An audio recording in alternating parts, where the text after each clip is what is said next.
Hey there, everybody. Been wearing a hat today. It's a good plan. You should do it. Wear your hat. We're down in the uphill food forest this time. Actually, not too far from where we were a few videos ago. Maybe last video? But my family's coming out, so there is some additional social obligations that I'm going to have this upcoming week. I don't necessarily expect it to affect posting schedule since I am haphazard and sporadic at best, but it does mean that I'm going to have less time to be doing certain nursery tasks since I'm going to be busy playing with my nieces and nephews and like playing at the beach and bocce ball and who knows what else. I've just startled some kind of huge toad.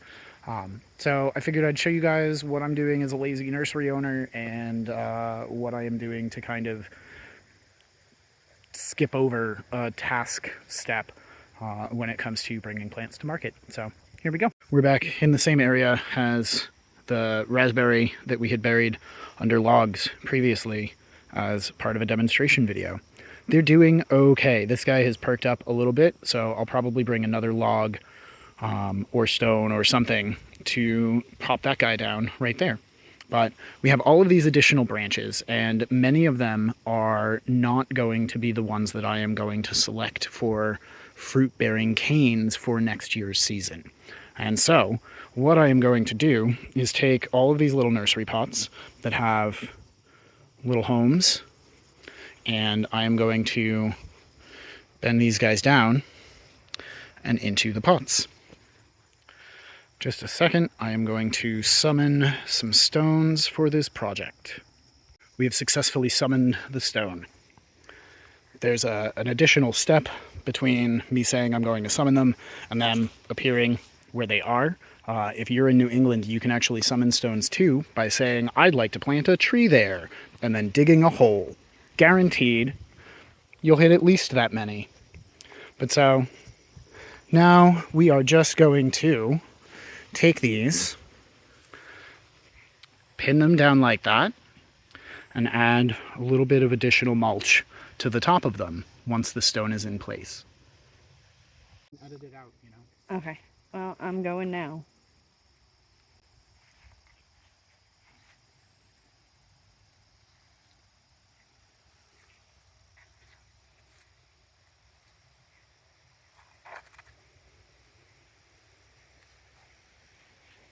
This way for this one.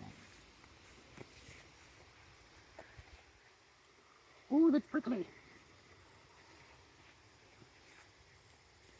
Oh.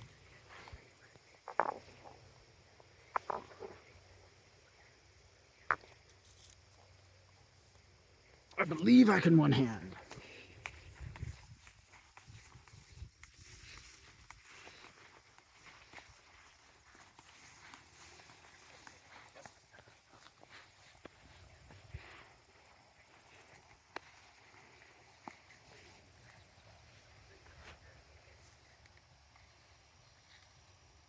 That one's not going in 2 pots. It's way too stiff.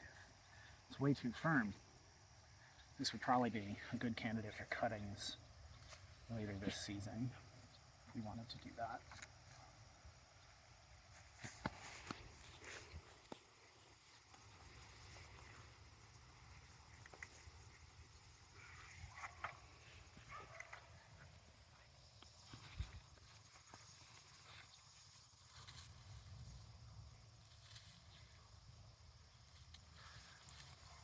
It yearns to be free, but on the other side.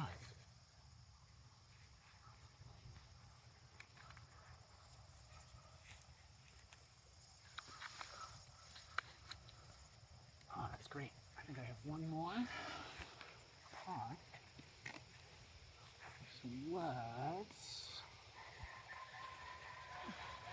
let's do this little guy here.